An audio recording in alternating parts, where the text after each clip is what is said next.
The next individual we want to study is also known by two initials for his first name. Just as we studied C.T. Studd, we also study this gentleman. Does that picture happen to ring a bell?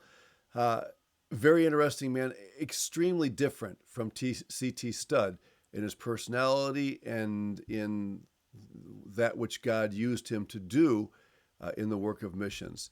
This is A B Simpson, Albert Benjamin Simpson, and fascinating character.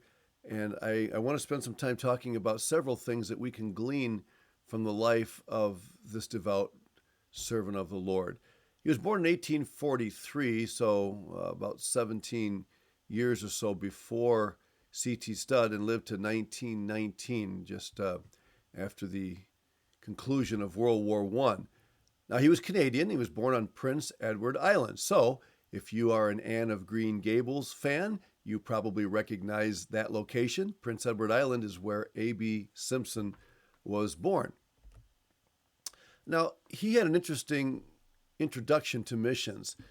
He really had a burden to go to China. He felt that God was leading him there, and he made preparations to go.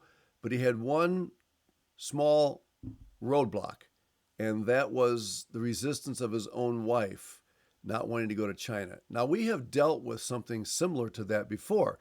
You remember in the case of William Carey, his wife Dorothy really did not want to go, but she ended up going anyway and never did completely adjust to life and culture there in India.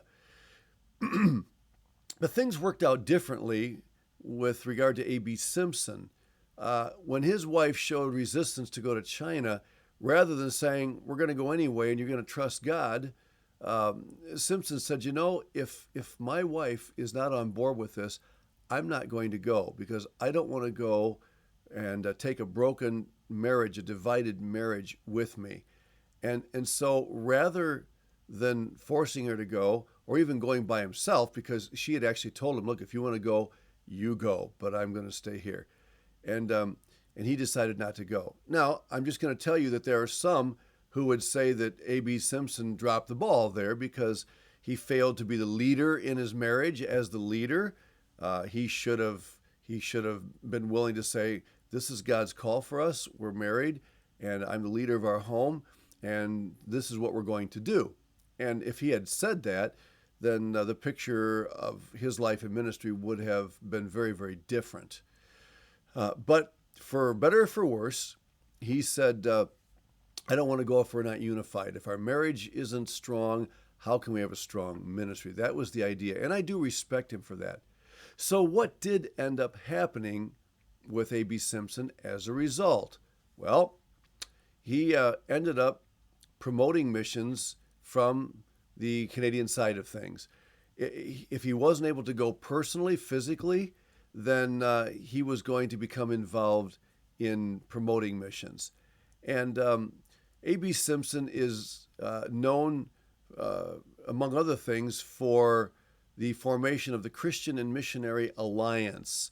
And that involves two different evangelical groups that he brought together.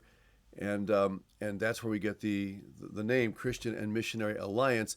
If you go online now, you just look up the Alliance and you'll find that ministry. And there's some historical information on that website as well that you might enjoy reading. Some good information about the background of A.B. Simpson.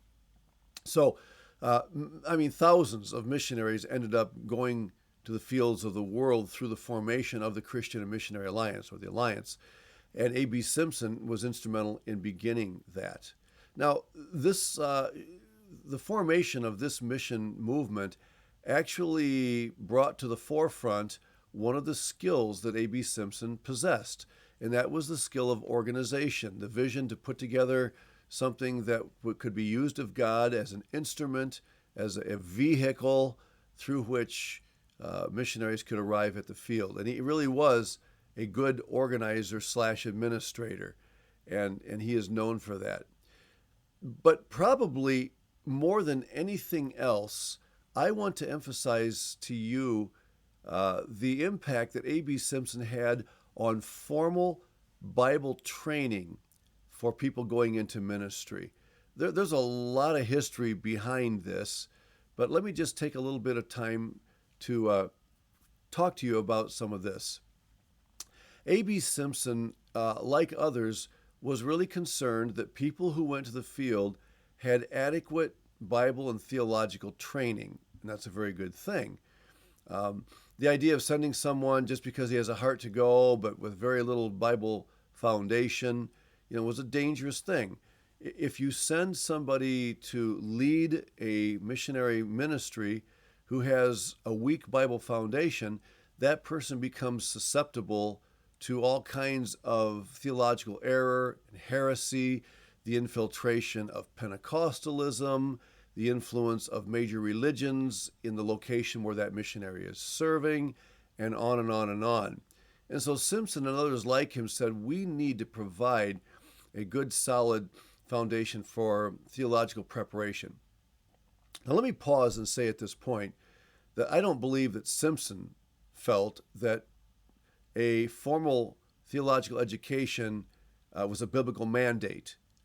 I don't believe that myself. I've given my entire life to teaching in 2 Bible colleges, one in Brazil for 15 years and another one here at Faith for the last 14 years. And so I have been involved in formal ministerial training my whole ministry life. And yet I would be the first to say that what we are doing, the way that we are training people for ministry is not a biblical mandate. The mandate is discipleship, training, okay? The way that you do discipleship and training, preparation for ministry, can happen in a number of ways. People can be trained just by putting themselves under the mentorship of a godly pastor who can show them the ropes of ministry. Many, many thousands, if not millions, of Christian workers have been trained just by following in the shadows of a godly pastor who has trained them from his own experience and knowledge on how to do ministry. In fact, that probably historically would be the number one way that people have been trained. Bible colleges, as we know them today, is a fairly new and recent phenomenon. You remember, A B Simpson was born in 1843, so you're already 1,800 years into the church age.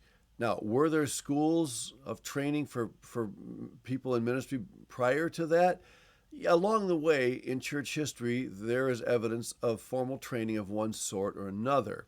Okay, but what Simpson developed and launched became unique, I guess we could say, in its focus. And so let me just give you a few details about the Bible Institute movement. Terms here are important, so pay attention to what I'm saying. When his idea was first launched, he wasn't so much interested in degrees, educational prowess or things like that. He was interested in making sure that people got adequate training on a number of fronts: Bible, theology, church history, pastoral skills, and things like that. And so what he launched was the Bible Institute movement. And the word institute is important because at that point it signaled a 2 to 3 year training. In other words, people weren't getting a bachelor's degree by following an A.B. Simpson's program because that wasn't the emphasis. Now, later on, the Bible Institute movement kind of morphed into the Bible college movement as a lot of these institutions switched from 3-year institutes to 4-year institutions, and they became known as Bible colleges. Now, why did they change to 4-year schools offering bachelor's degrees? Well, a lot of that is culturally impacted. The force of a degree, the confidence that would give people who are wanting to call someone as a pastor, for example, or use someone as a missionary, gave that degree a bit of credence, a bit of it put some meat on the bones, if you will. And so eventually, a lot of these Bible institutes became Bible colleges. Now, two of the most famous were Wheaton and Moody Bible Institute. In fact, Moody Bible Institute actually retains the original name Institute, even though today it offers bachelor's degrees, master's degrees, and doctoral degrees. But because of its heritage and how famous it is in evangelical history, it retains the name Moody Bible Institute. Faith Baptist Bible College, where I teach, began as Omaha Bible Institute. And then eventually it became Omaha Baptist Bible Institute. It actually began as a Presbyterian school and then became a Baptist school. And then along the way, it changed to Omaha Baptist Bible College, OBBC. And then when it moved from Omaha, Nebraska to Ankeny, Iowa, it became known as Faith Baptist Bible College.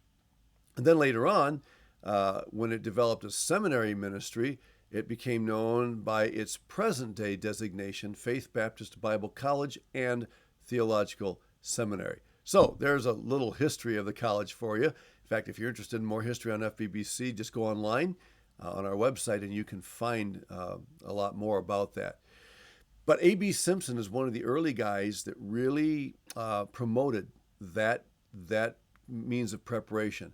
So the point is that even though he himself was not able to go to the field personally, at least felt that he wasn't able to because of his wife's resistance, God greatly used him. Now, I'm also going to tell you that even by the testimony of his own wife, he was a man that had his emotional ups and downs, very introspective, very unlike C.T. Studd. He was a very melancholic person, very thoughtful, and very contemplative. As a result, sometimes he would go into bouts of depression. His wife said that one of the challenging things about being married to a man like A.B. Simpson was the fact that he could go equally low emotionally as he could go high when he was full of passion and gung-ho in the work. And that has been true of a lot of people. A lot of servants of the Lord who struggle with depression find themselves dealing with extremes. Now, I'm not talking about people who are bipolar or anything like that. I'm simply saying that some people are more emotionally prone to extreme ups and downs and have to really work on that. A.B. Simpson was one of those guys. So he had to deal with that. His wife, very patiently worked with him and helped him through those times.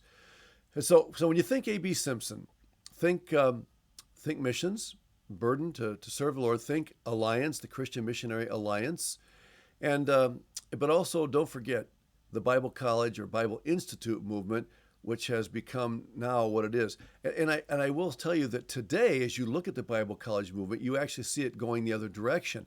Many Bible colleges have closed, and by the grace of God, Faith Baptist Bible College and Theological Seminary has seen slight increases in enrollment over the past several years, and we're still going strong, and we thank God for that. But I will say that God is not bound in any way to formal Bible training for ministry. He has done it a number of ways throughout the history of the church age, and as long as he sees fit to continue using a school like Faith, then praise the Lord. Let's keep on serving the Lord and trusting God to use us to prepare many for the work of the ministry. And we have A.B. Simpson, among others, to thank humanly for the contribution they made and the vision that God gave them for that kind of education.